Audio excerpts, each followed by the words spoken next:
Bonjour, bonjour, bonjour, bonjour, bien-aimés dans le Seigneur. Bonjour. C'est l'apôtre Guidibi. Bonjour à mes frères, bonjour à mes sœurs. Bonjour à tout le monde au nom tout-puissant de Jésus-Christ de Nazareth. Bien-aimés dans le Seigneur, vous savez, dans le corps du Christ, il y a une expression que les gens emploient beaucoup. Les morts, les vivants, les morts, les vivants, les morts, les vivants, les morts, les vivants. Église vivante, Église morte, les chrétiens vivants, les chrétiens morts. Tout ça là, pour dire quoi? Tout ça simplement pour parler du fait que en Christ, il y a une catégorie de personnes qu'on appelle des morts, comme des zombies. Vous voyez? Dead Walk, l'assemblée des morts, la communauté des morts, l'église des morts, le royaume des morts, le royaume des ténèbres, tout ça. Et on se base sur cette parole du Seigneur Jésus-Christ qui dit « Laissez les morts enterrer les morts ». Laissez les morts enterrer les morts, et je compléterai en disant « Laissez les vivants s'occuper des vivants ». Laissez les morts s'occuper des morts, et laissez les vivants s'occuper des vivants. Vous voyez, bien-aimés, c'était un jeu de mots du Seigneur pour montrer que tout ce qu'ils sont en train de faire, dans tous les cas, ça ne sert à rien parce que de toute façon, la personne n'a pas eu part à la bonne part. Alors, donc je veux parler un peu selon la manière dont le Seigneur m'a inspiré de ce qu'on peut entendre par cette phrase « Laissez les morts enterrer les morts » et parler un peu de beaucoup de choses. Parce que quand Dieu inspire à quelqu'un sur un thème, il parle de beaucoup de choses à la fois. Et ce n'est pas structuré comme on fait thèse, antithèse, introduction, code du devoir, conclusion, tout ça, non. Dieu parle, il parle, c'est la parole seulement qui passe, c'est la parole qui passe. Et puis ceux qui écoutent la parole, qui ont des oreilles, entendent. Ceux qui ont des yeux voient. Ceux qui n'ont pas d'oreilles n'entendent pas. Et puis Dieu continue. Donc, j'ai sous inspiration écrit le thème, écrit des choses que je vais essayer de lire parce que c'est trop profond. Et si ce n'était pas écrit, ça allait être difficile pour moi à peu près de, voilà, d'en parler comme ça. Donc, quand Dieu m'inspire sur certaines choses, je les écris et puis après, je les lis. Donc, vous serez habitués à ce genre de choses, que ce soit des prières et autres, tout ça aussi. Voilà. Donc, ne soyez pas étonnés de tout ça. Alors, les vivants. Qu'est-ce qu'un vivant selon Dieu? Et qu'est-ce qu'un mort selon Dieu? Qu'est-ce qu'un vivant selon Dieu? Qu'est-ce qu'un mort selon Dieu? Les morts vivants. Cette expression-là, c'est une expression que vous entendez souvent. Les zombies, les dead walkers, comme je disais. Vous voyez? La communauté des morts, d'autres parlent de communauté des morts, d'autres parlent d'assemblée de morts, d'autres parlent d'église de morts, d'autres parlent de royaume de morts, d'autres parlent de royaume des ténèbres. Tout cela pour dire quoi? Que ce ne sont pas des personnes qui ont part au Saint-Esprit de gloire, le Saint-Esprit du Fils de Dieu. Selon qu'il est dit, si vous n'avez pas l'Esprit du Christ, vous ne lui appartenez pas. C'est parce que vous êtes enfants que Dieu a mis en vous l'Esprit de son Fils, lequel crie en vous quoi? Abba ou Père, pour dire la même chose. Celui qui n'a pas l'Esprit du Christ ne lui appartient pas. Et si vous n'appartenez pas à Christ, alors vous êtes un mort. C'est aussi simple que ça. Donc, c'est le Saint-Esprit de gloire qui détermine qui est vivant et qui est mort. Ce n'est pas l'Église à laquelle nous appartenons qui détermine qui est mort et qui est vivant. Ce n'est pas le degré de connaissance biblique ou livresque ou intellectuelle ou spirituelle ou spirit que nous avons qui détermine qui est vivant ou qui est mort, mais c'est l'acquisition du Saint-Esprit, le scellement du Saint-Esprit qui détermine que nous sommes vivants. Celui qui a le Saint-Esprit est vivant, celui qui n'a pas le Saint-Esprit est mort, quand bien même il se dit chrétien, quand bien même il croit en Christ, quand bien même il est dans une église pentecôtiste ou baptiste ou évangélique ou protestante ou catholique, peu importe l'église ou christianiste céleste, il peut même être musulman et avoir le Saint-Esprit. C'est Dieu qui décide, c'est lui qui choisit. Mais celui qui a le Saint-Esprit, il est vivant. Dieu fait grâce à qui il veut. Oui. Notre Dieu, il est très bon. Et trop bon. Mais il n'est pas bonbon. Voilà. Il faut que vous le sachiez. Alors, qu'est-ce qu'une assemblée de morts? Qu'est-ce qu'une assemblée de morts? Qu'est-ce qu'une église morte? Qu'est-ce qu'une église morte? Qu'est-ce qu'une église vivante selon le Seigneur? Quels sont les morts qu'il faut laisser enterrer par les morts? Tout ce qui n'est pas de Dieu disparaît, ne subsiste point. Observez bien. Tout ce qui n'est pas de Dieu ne tient pas longtemps, ne fait pas long feu. Si c'est de Dieu, disait Gamaliel, vous ne pourrez rien contre, ça subsistera. Mais si ce n'est pas de Dieu, ça va faire piche, ça va s'éteindre, ça va disparaître, comme la fumée ou un nuage. C'est pour ça qu'il est très facile de reconnaître un mort et de reconnaître un vivant. Est-ce que vous voyez un peu? Très, très, très, très simple. Donc, faites attention. Soyez attentifs. Nul ne peut goûter au Saint-Esprit de gloire et faire marche arrière, comme disait le Seigneur Jésus. Alors, sur terre, le Seigneur Jésus était déjà révélé par Dieu comme le Messie. Vous savez ça, non? Que Jésus-Christ était déjà reconnu comme le Christ, le Messie, avant même que de mourir à la croix de Golgotha. C'est pourquoi il faut faire très attention aux Écritures quand on les lit. Cette phrase qui dit « Ce Jésus-Christ que vous avez crucifié, ce Jésus que vous avez crucifié, Dieu l'a fait Christ et Seigneur. » Quand les gens lisent cette partie, les gens disent « Ça veut dire que c'est après la mort de Jésus que Dieu au ciel l'a fait Christ et Seigneur. Donc aujourd'hui, c'est plus Christ qui est important que Jésus. » Non, c'est pas vrai. C'est avant sa mort qu'il était déjà Christ. Puisque la révélation de la parole qui ne retourne point à Dieu sans effet a révélé à Pierre, Simon-Pierre, que Jésus était le Christ, le Messie, le Fils de Dieu vivant. Et Jésus lui a dit, ces paroles-là que tu viens de prononcer, ce ne sont ni la chair ni le sang qui te les ont révélées, c'est mon Père qui est dans les cieux qui te les a révélées. Tu es béni. Tu es pierre, et sur cette pierre, je bâtirai mon église. Et les portes du séjour des morts ne prévaudront point sur elle. Vous voyez, Jésus était déjà Christ.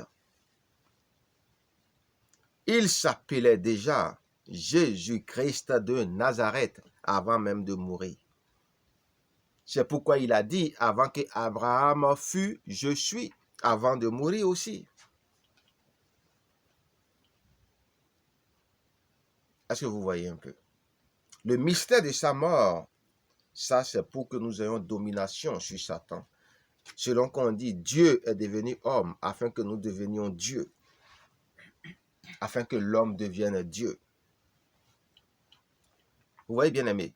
Mais ici, sachez que Jésus était déjà Christ avant de mourir, parce que la révélation était déjà sortie et il n'a pas dit que Pierre a menti. Il a dit à Pierre que c'est vrai qu'il est le Christ, avant que de mourir sur la croix. Et c'est parce qu'il est le Christ qu'il devait mourir sur la croix selon le plan de Dieu. Vous voyez, donc faisons attention. C'est pourquoi Jésus-Christ est plus important à dire que Jésus seulement. Parce qu'il savait très bien qu'il y avait beaucoup de Jésus, mais il n'y avait pas beaucoup de Jésus-Christ. Il était le seul Jésus-Christ de Nazareth. Est-ce que vous voyez? Si les gens ne comprennent pas ce que ça signifie, ils vont dire non, c'est en chose là, à Rome, qu'on l'appelait Christ, chrétien, tout ça. Non. La révélation était là déjà. Puisque Christ signifie le Messie.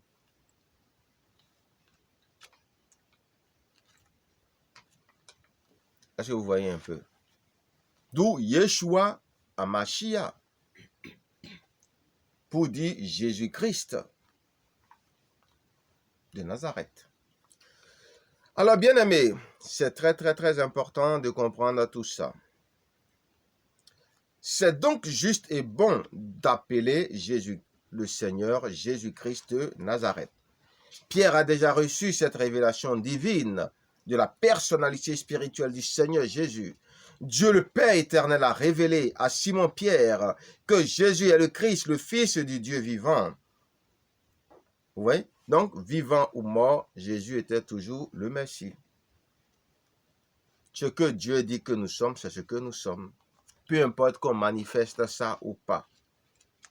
On est ce que Dieu dit que nous sommes, bien-aimés. Que Jésus meure à la croix ou pas, cela n'allait rien changer. Il est le Christ. Jésus est celui que Dieu a dit qu'il est. Est-ce que vous voyez un peu, bien-aimés? À partir de ce moment, la révélation simonienne pouvait déjà nous donner de l'appeler Jésus-Christ de Nazareth. Yeshua Hamashiach. Ce Jésus que vous appelez agitateur, ami des voleurs, des soulards et des prostituées, est le Christ par la volonté très souveraine de Dieu. Jésus n'est pas devenu le Christ après sa mort. Il l'était déjà avant sa mort. À la croix de Golgotha. Oui, nous sommes ce que Dieu a dit que nous sommes. Nous sommes ce que Dieu a dit que nous sommes. Peu importe que ce soit manifeste ou non, nous sommes ce que Dieu a dit que nous sommes. Dieu a fini de parler et sa parole ne retourne point à lui sans accomplissement. Bien-aimé. Dieu n'est pas le Dieu des morts. Ça, nous le savons tous. Dieu est le Dieu des vivants. Pourquoi? Parce que Dieu même est vivant. Dieu étant vivant, Dieu ne peut être le Dieu des morts, mais il est le Dieu des vivants. Et si Dieu est le Dieu des vivants, Abraham est vivant parce que Abraham, à cause de lui, on appelle Dieu le Dieu d'Abraham, le Dieu d'Isaac et le Dieu de Jacob. Dieu étant le Dieu d'Abraham, le Dieu d'Isaac et de Jacob, alors Abraham est vivant, Isaac est vivant, Jacob est vivant, quand bien même ils sont morts. C'est ainsi que quand on appelle Dieu le Dieu des chrétiens, cela signifie que les chrétiens sont vivants.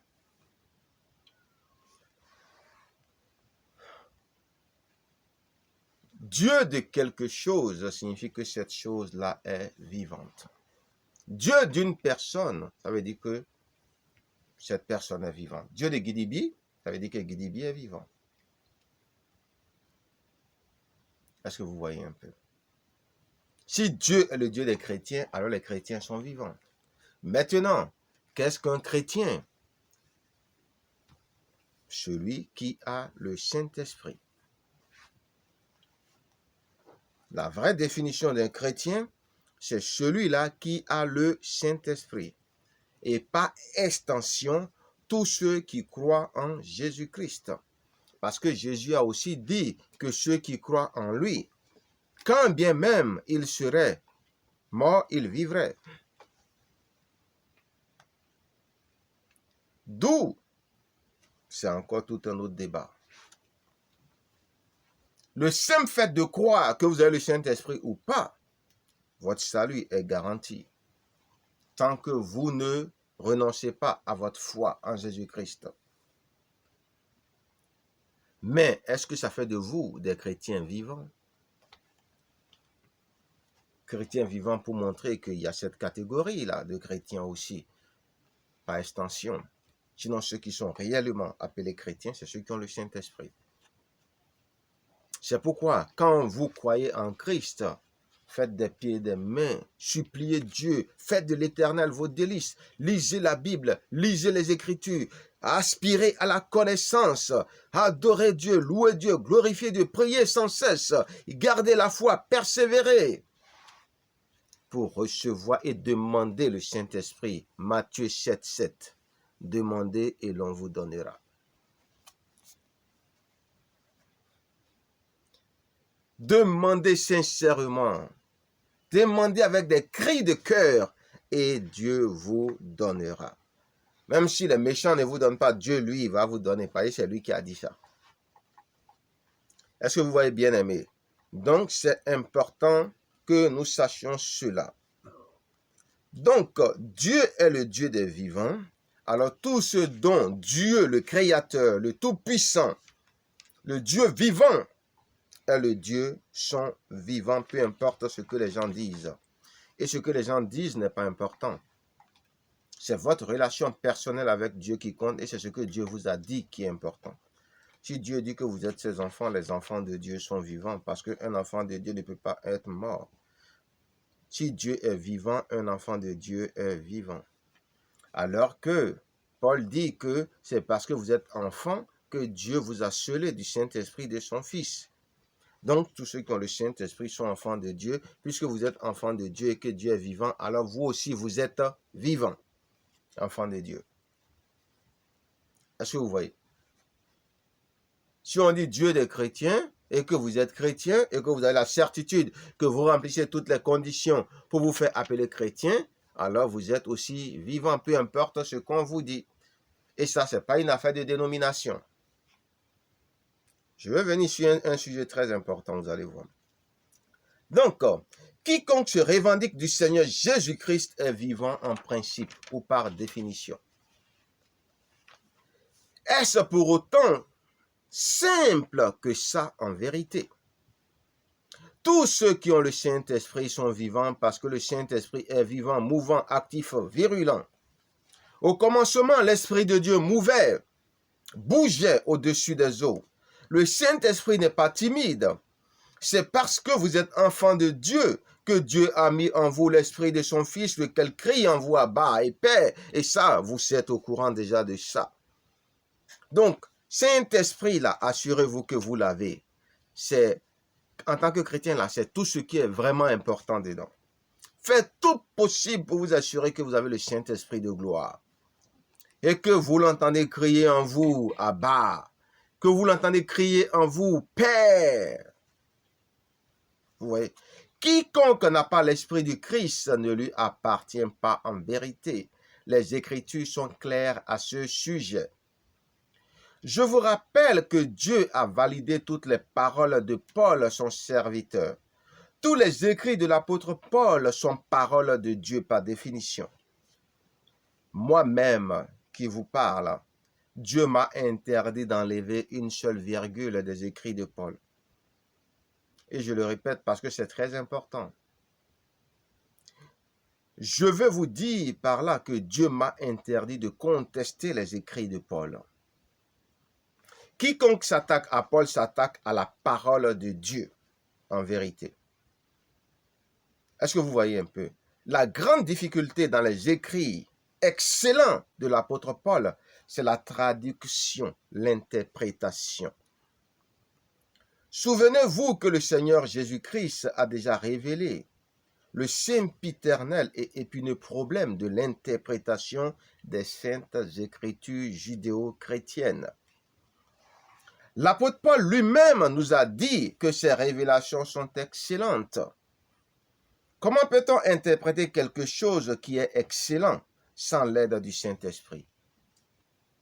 Comment peut-on interpréter quelque chose qui est parfait sans l'aide du Saint-Esprit? La parole de Dieu est parfaite. Et vous, imparfaits, nous, imparfaits, nous voulons interpréter la parole de Dieu sans l'aide du Saint-Esprit. Impossible, abomination. Les révélations de Paul sont excellentes, c'est-à-dire parfaites. C'est-à-dire quoi? Inspirées par Dieu. Et Dieu les valide dans les temps modernes. Comment pouvons-nous interpréter ou comprendre Paul si nous n'avons pas la lumière du Saint-Esprit, si nous ne sommes pas guidés, éclairés par le Saint-Esprit de gloire? Comment? C'est pourquoi il y a beaucoup d'hérésies, c'est pourquoi il y a beaucoup de contradictions, c'est pourquoi il y a beaucoup de polémiques autour de certains thèmes importants de l'apôtre Paul, à savoir le ministère des femmes. Et la démarche importante à faire après avoir écouté tout le monde, c'est de rechercher la connexion avec Dieu et demander à Dieu, toi, tu dis quoi? Voilà, tu as entendu tout ce que les gens disent. Si tu veux, je vais te répéter comme tu aimes qu'on te redise les choses malgré que tu vois et que tu sais tout. Voilà ce que l'autre a dit, voilà ce que l'autre a dit, voilà ce que moi-même je pense. Toi, Dieu, tu penses quoi? C'est quoi la clé de tout ça là? Puisque c'est une parole parfaite. C'est ce que moi j'ai fait.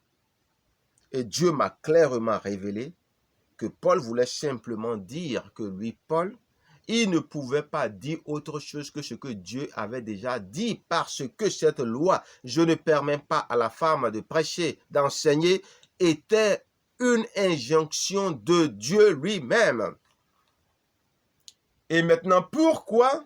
Parce que c'est Dieu seul qui pouvait se permettre d'établir les femmes au ministère. Donc, les femmes ne sont pas interdites de ministère, mais les femmes sont interdites d'être établies par des hommes ou des femmes, par tout ce qui est humain.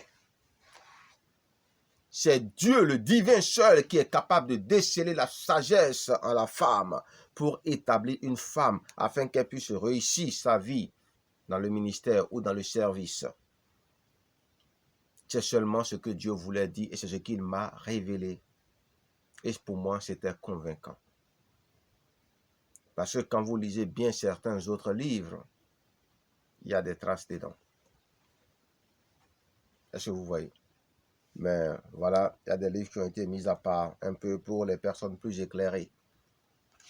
Donc, bien aimé, il est important que vous compreniez cela. Vous savez, sans révélation, il n'y a pas de véritable connaissance, dit le Seigneur. Moi, Dieu m'a dit, il dit, sans révélation, il n'y a pas de véritable connaissance.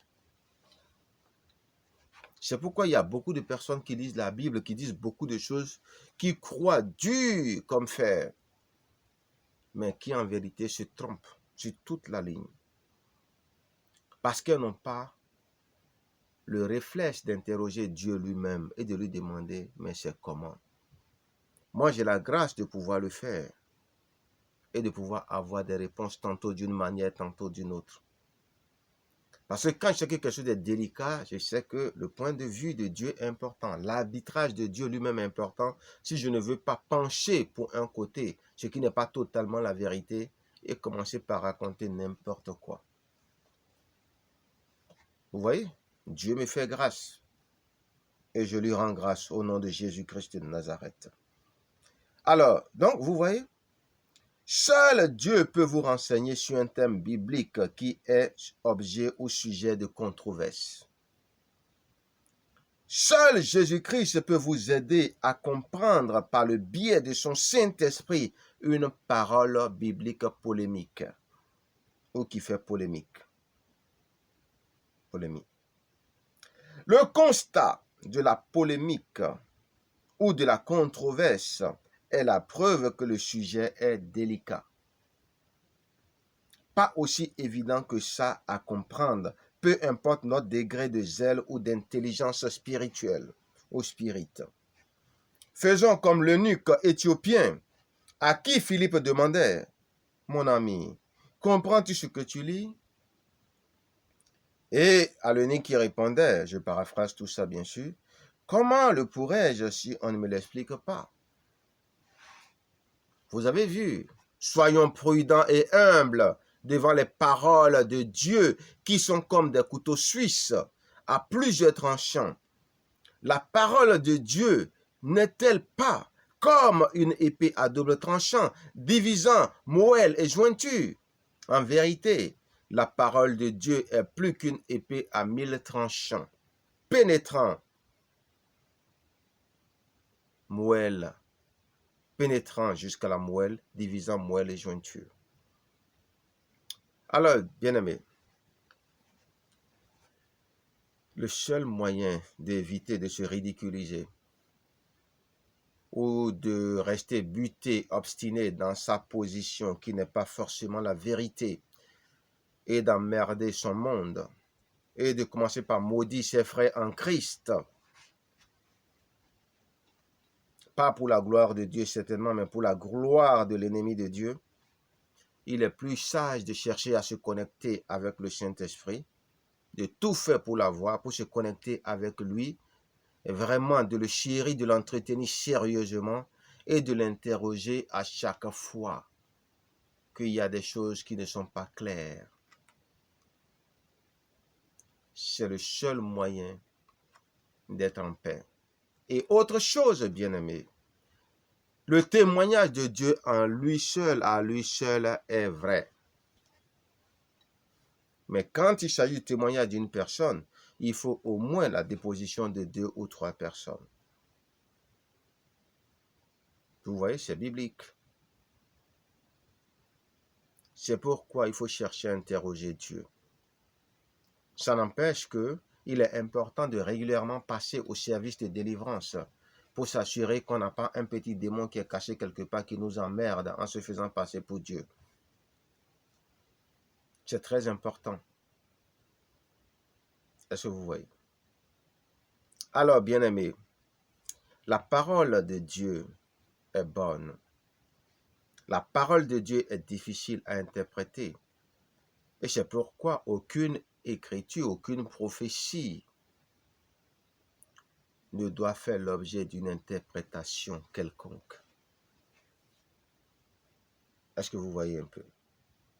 Soyons humbles comme l'eunuque éthiopien afin de voir l'aide que Dieu nous envoie et de saisir l'opportunité d'entrer dans nos bénédictions.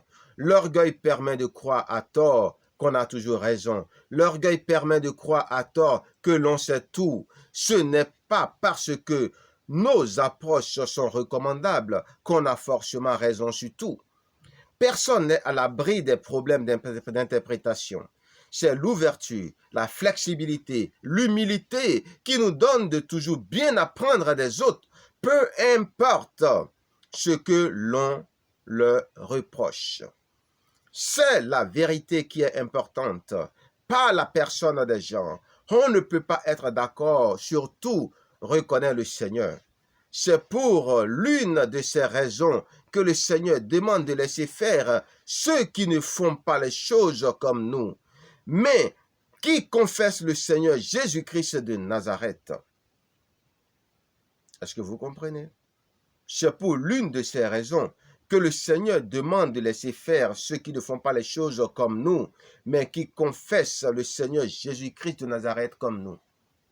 Vous vous rappelez de cette partie où les apôtres étaient venus se plaindre auprès du Seigneur en disant « Mais Seigneur, il y a quelque chose qui ne va pas. On a vu des gars là qui étaient en train de faire des choses en ton nom. » Et le Seigneur leur a dit « Laissez-les faire, celui qui n'est pas contre nous est avec nous.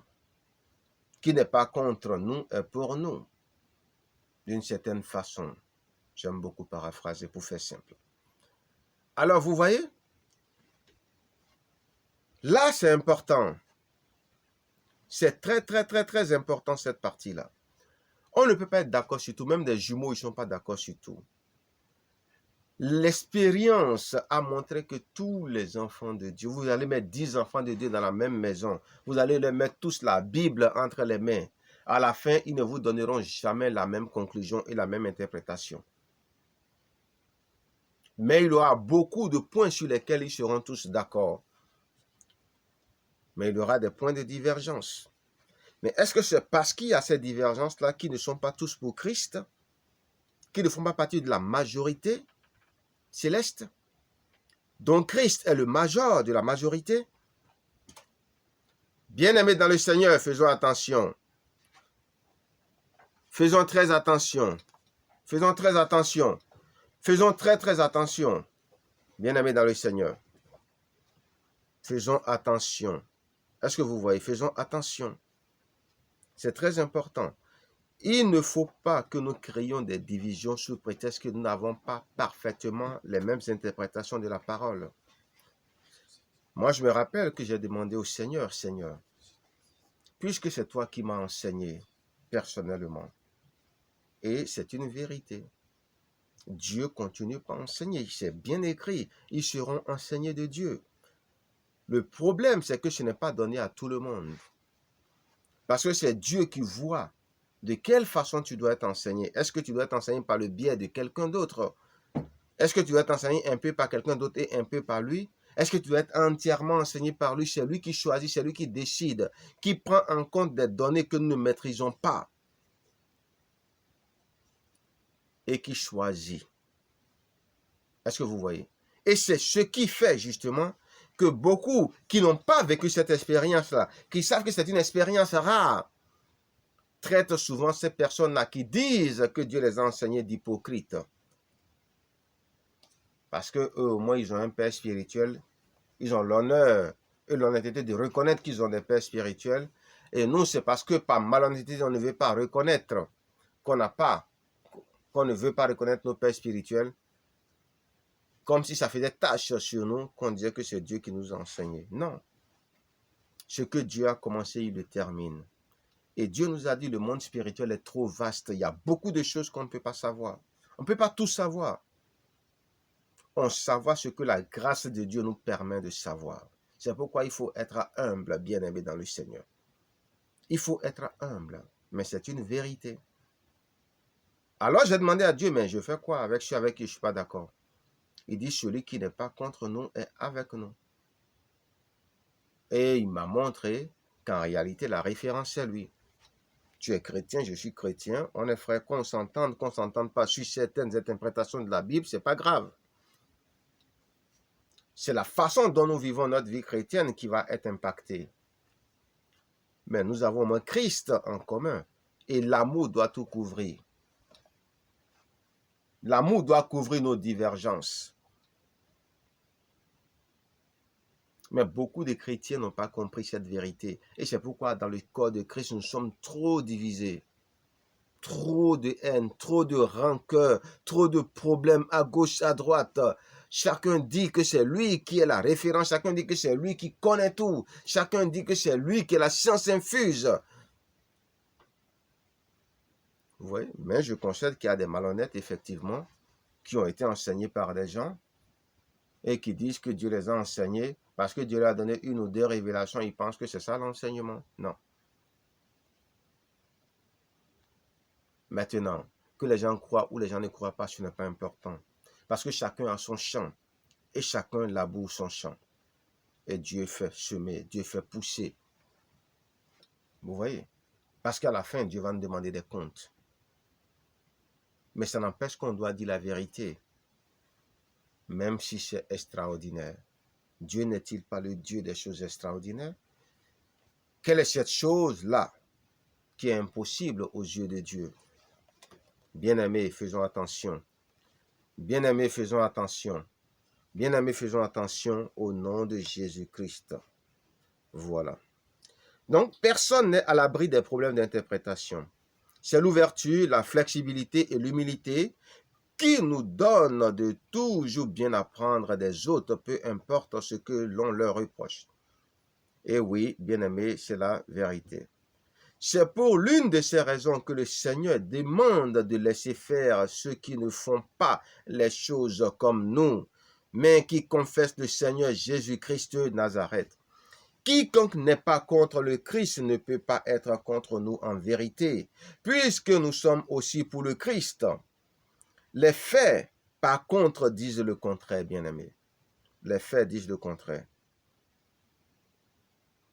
Nous sommes trop mauvais. Et même en Christ encore, nous manifestons encore plus de méchanceté que quand on était dans le monde. Même ce que les gens du monde ne font plus, c'est ce que nous, on continue pas à faire. Et ça, c'est pas bien. Il faut que ça change dans le Seigneur. Père éternel, change ces choses en nous au nom de Jésus-Christ. Change ces méchancetés en nous au nom de Jésus-Christ. Transforme nos cœurs au nom de Jésus-Christ. Transforme nos cœurs de pierre en cœurs de chair au nom de Jésus-Christ de Nazareth. Merci Seigneur. Merci Seigneur au nom de Jésus-Christ de Nazareth. Les faits par contre disent le contraire. La pratique montre que les membres de la majorité dont Christ Jésus est le chef se mangent le nez, se dénigrent les uns les autres, s'exposent les uns les autres au grand plaisir des païens, des gentils avec des dents. Christ Jésus est la référence. Quiconque aime le Christ doit nous aimer aussi. Quiconque aime le Christ, qui nous aime aussi, doit nous aimer. Bien-aimés, si vous dites que vous aimez le Seigneur et que vous n'aimez pas votre frère chrétien, c'est que vous êtes hypocrite. À plus forte raison, le païen. Toi qui dis que tu aimes le Seigneur, que tu ne vois pas, ton frère qui est chrétien, qui est à côté de toi, tu ne l'aimes pas, tu es hypocrite. Ton frère païen qui est à côté de toi, tu ne l'aimes pas, tu es encore 2 fois hypocrite. Tu n'aimes personne, tu es 3 fois hypocrite. Père éternel, donne-nous d'aimer nos prochains, à commencer par nos frères chrétiens, au nom de Jésus-Christ de Nazareth. Oui, Dieu reconnaît que tout le monde n'a pas le même niveau de connaissance et la même spécialité. C'est pourquoi Dieu nous demande de ne pas rejeter ceux qui ne connaissent pas grand-chose. Le chemin de la connaissance est long, difficile et compliqué pour beaucoup, dit le Seigneur. Il faut être tolérant envers eux. Dieu enseigne toujours, car Dieu n'a pas changé. Ils seront enseignés de Dieu, disent les Écritures. Hélas, c'est pas tout le monde. Malheureusement, ce ne sont pas tout le monde qui sont enseignés, ce n'est pas tout le monde qui est enseigné de Dieu. Voilà, il y a plusieurs, c'est Dieu qui voit ce qui est bon pour toi. Et il s'arrange pour que ce soit ainsi pour toi. Mais il ne faut pas être jaloux de l'autre. Profite de la grâce qui est donnée à l'autre pour toi amplifier tes savoirs. Dieu enseigne proportionnellement à l'intelligence, la capacité à saisir les choses intelligibles. Certaines personnes ont besoin d'être enseignées selon les schémas classiques. Pour d'autres, Dieu leur donne un petit coup de main pour parachever les connaissances acquises tantôt d'une manière, tantôt d'une autre. Pour d'autres, des paroles de connaissance et des prophéties complètent le cursus. Pour le reste, des séances de délivrance et les révélations de démons sous le feu, la pression du Saint-Esprit leur donne d'exploiter les choses cachées qui ne peuvent contenir des mensonges. Attention par contre à ceux qui apprennent des choses par les révélations des démons pendant les séances de délivrance. Le diable a bien compris que Dieu a éprouvé, que Dieu les éprouve, bien au contraire, pour qu'ils révèlent les œuvres des royaumes des ténèbres. Le malin peut facilement les préparer à bien mentir, comme les agents secrets qui ne livrent aucun bon secret sous le feu de la pression ou la pression du feu. Alors, on distille un peu de vérité dans un parfum de mensonge. On peut dire un peu de choses vraies et tout le reste est faux. N'oubliez jamais que Dieu a fini de parler à propos des mensonges des démons. Le diable est un menteur, dit le Seigneur. Le diable est un menteur, dit le Seigneur. Il était meurtrier au commencement. N'oubliez jamais ça. Vous qui utilisez les révélations que les démons donnent pendant les séances de délivrance pour augmenter vos niveaux de savoir sur vous et sur aussi les choses de Dieu. Faites attention, le diable est un menteur, un séducteur, un ennemi de la vérité et de la droiture. Il était meurtrier au commencement. Le diable est étranger à la vérité. Je plains ceux qui se confient dans le menteur et le meurtrier qu'est le diable. Il faut se repentir avant que la mort ne nous surprenne. Il faut se repentir avant que le Seigneur Jésus ne revienne. Maranatha. Revenez à Dieu et Dieu reviendra à vous. Revenez à Dieu et Dieu, au nom de Jésus-Christ, reviendra à vous. C'est sa parole et c'est sa promesse. Revenons à nos moutons maintenant et à nos brebis étant égarés. Alors, assemblée des morts. Dire qu'une église qui reconnaît le ministère des femmes est une assemblée des morts, c'est un peu exagérer les faits.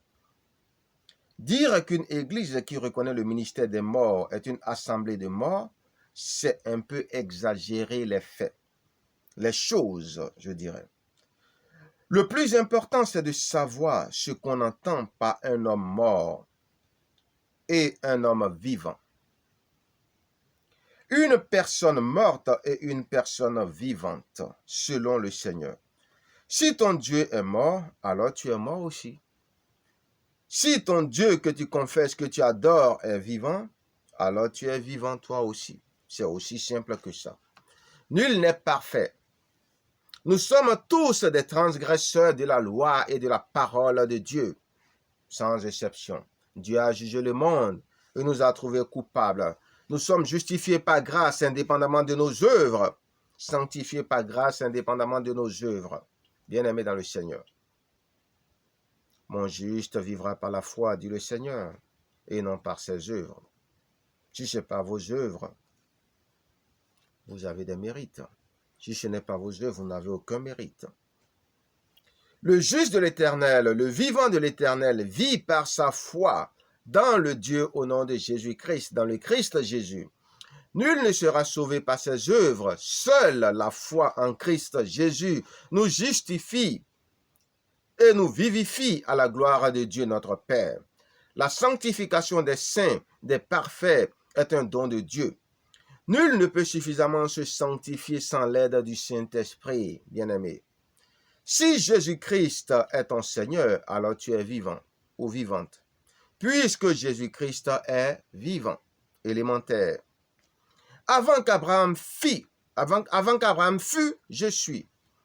Avant qu'Abraham fût, je suis, dit le Seigneur Jésus-Christ de Nazareth, voulant notifier que son existence remonte aux temps anciens. Les égarés par Balaam et les séduits par les fils de Corée ne croient pas en Jésus-Christ de Nazareth. N'utilisons pas cette partie de la Bible là pour croire que ceux qui commettent des transgressions sont des morts. Non, désolé. Tous les chrétiens pêchent comme s'ils respirent. Les chrétiens mentent comme ils boivent de l'eau. En Christ Jésus. C'est la grâce et la levée de la condamnation qui nous protègent. Vous voyez? Même quand on voit un serviteur en train de parler, en train de dégager une haine qui n'a même pas de nom, devant quoi même Satan est un enfant de cœur, vous croyez que ce n'est pas un péché? Un chrétien qui est en train de maudire éhontement, vous croyez que ce n'est pas un péché? Et un chrétien qui est en train de manifester la haine, l'inimitié, le désamour, alors que celui qui a l'amour a accompli la loi. Celui qui n'a pas l'amour n'est rien d'autre qu'un tambour bruyant, une cymbale qui résonne. Vous croyez qu'il n'a pas péché? Alors s'il a péché, que tous les péchés s'équivalent. Il est aussi égaré et séduit. Donc il est aussi un chrétien mort, si on veut prendre les choses de cette façon. Gloire soit rendue à Dieu notre Père de ce que ce ne sont pas nos œuvres qui déterminent si nous sommes des chrétiens vivants ou morts. C'est notre justification dans le Seigneur Jésus-Christ. Est-ce que Dieu nous a justifiés ou il ne nous a pas justifiés? Si nous sommes justifiés, nous sommes vivants. Si nous ne sommes pas justifiés, nous sommes morts. Peu importe les bonnes œuvres que nous faisons. Parce que nous savons tous que personne ne peut faire une bonne œuvre s'il n'a pas reçu le Saint-Esprit de gloire. Je mettrai en vous, je vous donnerai un esprit nouveau. Je mettrai en vous mon Saint-Esprit afin qu'il vous donne de pratiquer mes commandements, dit le Seigneur. Quiconque n'a pas le Saint-Esprit ne peut pas produire de bonnes œuvres. Toutes ces œuvres sont comme un vêtement souillé, toutes ces œuvres de justice, comme un linge souillé, disait Isaïe. Vous voyez? Donc arrêtons ça. Arrêtons de croire que celui qui ne pense pas la même chose que nous est un apostat, est une abomination, est un maudit, un anathème. Non, nous connaissons en partie. Mais l'amour doit tout couvrir. Parce que nous devons tout faire pour avoir l'amour et laisser les conséquences à Dieu. Bien-aimés dans le Seigneur, cela est très, très, très important. C'est très, très important. Dieu n'est pas le Dieu des morts. Dieu est le Dieu des vivants. Ça, sachez-le. Les égarés par Balaam et les séduits par les fils de Corée ne croient pas en Jésus-Christ alors que nous croyons en Jésus-Christ. C'est ça la différence. Quiconque croit en Jésus-Christ ne sera point jugé, ne sera même pas condamné, n'est pas condamnable et passera directement de la mort à la vie. Les fils de Corée, les égarés par Corée et Balaam, ils ne connaissent pas Jésus-Christ. Ils n'ont pas accepté Jésus-Christ. Ils n'ont pas reçu Jésus-Christ comme Seigneur et Sauveur personnel. Eux, ils sont morts. Mais ceux qui ont reçu le Seigneur Jésus-Christ comme Seigneur et Sauveur personnel, ils ne sont pas des morts. Ils ne sont pas des morts. Donc, ne prêchons pas, ne pêchons pas des parties dans la Bible comme ça et commencez par les balancer sur des gens et s'asseoir sur une telle confiance en nous et commencer par maudire les gens à gauche à droite. Non. Arrêtons ça, frère. Arrêtons ça. On connaît en partie. Arrêtons ça. Et priez Dieu qu'il vous donne la suite biblique, la logique biblique, qu'il vous donne les équipements qu'il faut pour décoder, dénouer tous les pièges de la Bible, afin de voir le fil conducteur depuis la Genèse jusqu'à l'Apocalypse. Au nom de Jésus. Quiconque croit sincèrement en Jésus-Christ n'est pas un égaré, ni un séduit, puisqu'il a la perle de grand prix, Jésus-Christ de Nazareth. Celui qui a Jésus-Christ n'est pas un zéro, c'est un héros. Celui qui a Jésus-Christ n'est pas un zéro, c'est un héros céleste. C'est un homme avisé, c'est un excellent homme d'affaires. C'est quelqu'un qui a su vendre les babioles, les camelotes qu'il avait pour acheter la perle de grand prix qu'est Jésus-Christ de Nazareth. Toutes les perles en dehors du Seigneur Jésus-Christ ne sont pas une bonne affaire. Jésus-Christ est la perle des perles, la perle de grand prix, le royaume de Dieu, le royaume éternel, le royaume bâti sur le rocher, que ni le vent ni la tempête ne peuvent emporter, ne peuvent emporter. En Christ, il y a vivant dans vivant. En Christ Jésus, il y a vivant dans vivant. Parce que vous savez qu'il y a plusieurs catégories de chrétiens, même au niveau des ministères. Et c'est pourquoi je dis, il y a vivant dans vivant. Plus tu es loin et plus tu es vivant. Moins tu es loin, moins tu es vivant, mais vivant quand même, dès que tu as le Saint-Esprit. C'est simplement ce que je veux dire. La vie en Christ n'est pas relative de notre transgression. La vie en Christ n'est pas relative de nos transgressions, de nos iniquités, de nos péchés éphémères. La vie en Christ est proportionnelle de notre degré d'amour pour Dieu. La vie en Christ est proportionnelle de notre degré d'amour pour Dieu. C'est ça l'onction. L'onction est le degré d'amour pour Dieu, dit le Seigneur. Plus vous aimez Dieu et faites de l'Éternel vos délices, plus vous êtes loin, dit le Seigneur. Dieu sondant les cœurs et les reins, c'est qu'il aime beaucoup. Et loin puissamment. Dieu loin puissamment ceux qu'il aime beaucoup. comme il connaît la fin des choses dès le commencement, il peut oindre quelqu'un que vous regardez comme anathème, parce que quand il sonde son cœur et son rein, il voit que la personne l'aime beaucoup. C'est des choses qui dépassent notre compréhension, mais c'est comme ça, c'est tout. Est-ce que vous voyez un peu? C'est pourquoi on dit, mais moi je suis dedans depuis, mais lui il vient d'arriver, mais quand les gars, il ne ressemble même pas à un vrai chrétien. Comment il peut dégager autant d'onction? Dieu sonde les cœurs et les reins. Dieu connaît la fin des choses dès le commencement. Et il agit en fonction de ça. Qui pouvait penser que David serait un bon roi, un gringalet? Qui pouvait penser que Saül serait un mauvais roi, un colosse? Vous voyez? Voilà. Tout le reste n'est que commentaire, bien-aimé. On ne peut pas tromper Dieu, ni marchander avec Dieu, ni se moquer de Dieu, bien-aimé. Ce sont les grands qui connaissent les grands, dit le Seigneur. Dieu n'appelle pas morts ceux qui sont des enfants et qui, malgré ce statut, transgressent ses lois. Ce sont ceux qui ne sont pas les enfants de Dieu qui sont les morts en général, puisque Dieu n'est pas leur Dieu. Dieu est vivant, il n'est pas leur Dieu, ils ne sont pas vivants. S'ils ont des dieux, en tout cas, ce sont des dieux morts. Puisqu'en dehors du Dieu vivant que nous avons, le Créateur, le Tout-Puissant, aucun autre Dieu n'est vivant. Même Satan, c'est un mort. Tous les anges déchus sont des morts. La déchéance signifie la mort. Malgré qu'ils sont en train de faire n'importe quoi encore.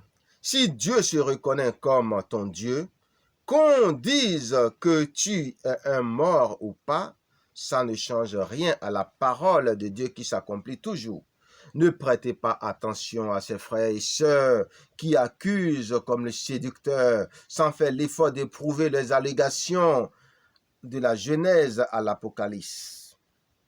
Avant que de les brandir, vous voyez bien aimé, ou de les claironner. Faites confiance à ce que le Saint-Esprit vous dit, faites confiance à ce que Dieu vous dit et en tenez-vous là. Ne considérez pas ceux qui vous traitent de possédés par le fait qu'ils ne comprennent pas la dimension dans laquelle vous opérez. Ceux qui disent que vous êtes terminé, fini, vous verront renaître de vos cendres comme le phénix pour leur plus grande honte. Dieu aime bien jouer à ce jeu pour montrer à ceux qui cachent bien leur hypocrisie, leur méchanceté, combien ils sont méchants. Dieu vous met un peu à terre et il vous regarde. Et ceux qui se disaient vos frères qui étaient autour de vous, ils commencent par se rire. Voilà, et lui, il est terminé. Lui, c'est fini ça. Passons à autre chose. Pour lui, c'est terminé. En réalité, Dieu veut voir combien vous êtes mauvais. Est-ce que vous allez encore enchaîner celui qui est déjà point lié ou enfermer celui qui est point lié? Ou est-ce que vous allez compatir, intercéder, prier pour que Dieu relève cette personne? Il vous permet à vous-même de vous révéler votre véritable nature. Est-ce que vous voyez un peu? Heureux, vous de qui on dit toutes sortes de mal, car ils en ont dit aussi du Seigneur Jésus-Christ. Heureux, vous à qui on fait toutes sortes de mal, car ils en ont fait aussi au Seigneur Jésus-Christ de Nazareth. Soyez prudents, vous de qui on ne dit que du bien, car le poignard n'est pas loin de votre dos. Dire sous-titre spirituel, dire son titre spirituel, ce n'est pas dire la vérité. Dire son titre spirituel, c'est seulement dire la vérité. Dire son titre spirituel, c'est seulement dire la vérité et non faire preuve d'orgueil. Autrement, ce serait Dieu qui est orgueilleux d'avoir créé dans l'Église les saints ministères. Or, nous savons que Dieu en Christ est l'humble parmi les humbles. C'est important de dire la vérité, n'est-ce pas? On ne peut pas non plus condamner une personne qui n'a que pour seul souci d'œuvrer pour Dieu sincèrement. J'admets que le plus important, c'est de travailler selon les désirs et volontés de Dieu en Christ. J'admets que le plus important, c'est de travailler selon les désirs et volontés de Dieu en Christ. Ce ne sont pas les titres. Mais les titres, c'est une vérité, il faut le dire. Si Dieu vous donne un titre spirituel, il faut le révéler. Que fait-on de la discipline, de l'ordre, des prescriptions du Seigneur sur les hiérarchies ministérielles, du rôle de chaque serviteur, de l'appel et de la commission de chaque serviteur, si l'on occulte son titre donné par Dieu? Est-ce parce qu'on est ministre qu'on doit se mêler des affaires de tous les autres ministères? Même dans le monde, ça ne marche pas de cette manière. Chaque ministre s'occupe de son ministère et sait quels sont ses impératifs et les impératifs de son ministère. Ne cherchez pas des histoires en vous mêlant des affaires des autres ministères en Christ. Nous n'occultons pas le fait que l'homme spirituel juge de tout, mais n'est jugé de personne. Entre hommes spirituels, on fait quoi alors? Entre hommes spirituels, on fait quoi alors? Qui doit juger qui? C'est l'âme la plus élevée certainement qui doit juger et n'être jugée de personne. Et là encore, c'est un autre parcours du combattant. C'est Dieu seul qui révèle qui est âme spirituelle élevée plus que les autres, ainsi de suite. Le monde spirituel est vaste, dit le Seigneur. Sachez-le, bien-aimé dans le Seigneur. Après tout, tu as une autorité, tu fais ce que tu veux, dit le Seigneur Jésus-Christ de Nazareth. En Christ Jésus, il y a des juges chrétiens que Dieu établit indépendamment des juges du monde. Dieu s'arrange toujours pour leur envoyer les problèmes délicats, tantôt d'une manière, tantôt d'une autre. Ce sont ces verdicts que Dieu prend en considération pour venir en aide à des gens qui font tellement de bêtises ou qui sont injustement exploités. Dieu ne rejette personne, Dieu ne rejette personne. Toutes les églises dans lesquelles il n'y a pas manifestation du Saint-Esprit sont par définition des églises mortes. Ce n'est pas du folklore qui rend une église vivante ou des gens vivants. Ce sont les enseignements, la prière fervente dans laquelle on insère la parole de Dieu en Christ, les louanges et les adorations, sièges de Dieu, qui permettent à un chrétien d'être vivant. Mais sachez, quand la louange, les adorations et la prière est la plus grande des trois, dit le Seigneur. Les prières, les louanges et adorations sont complémentaires pour donner à Dieu le Père d'agir dans notre vie. Ce qui est intéressant en Christ, c'est que quiconque se répand et donne sa vie au Seigneur Jésus-Christ est sauvé. Quiconque croit en Jésus-Christ est sauvé. Quiconque confesse le Seigneur Jésus-Christ vivra éternellement. Il vivra éternellement. Quiconque confesse le Seigneur Jésus-Christ, quand bien même il sera mort, le Seigneur Jésus-Christ a fini d'accomplir toute sa partition. C'est à nous maintenant de jouer notre partition et de gagner.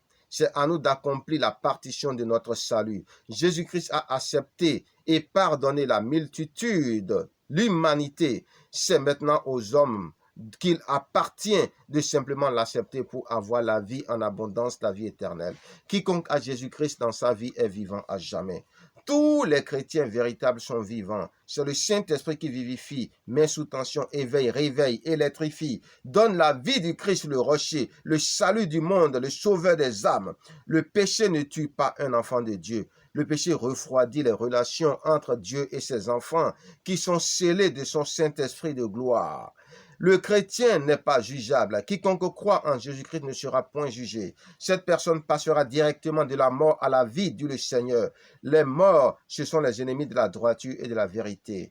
Ce sont les non-chrétiens, ceux qui ne connaissent pas le Seigneur qu'on appelle la résurrection et la vie, c'est-à-dire Jésus-Christ de Nazareth.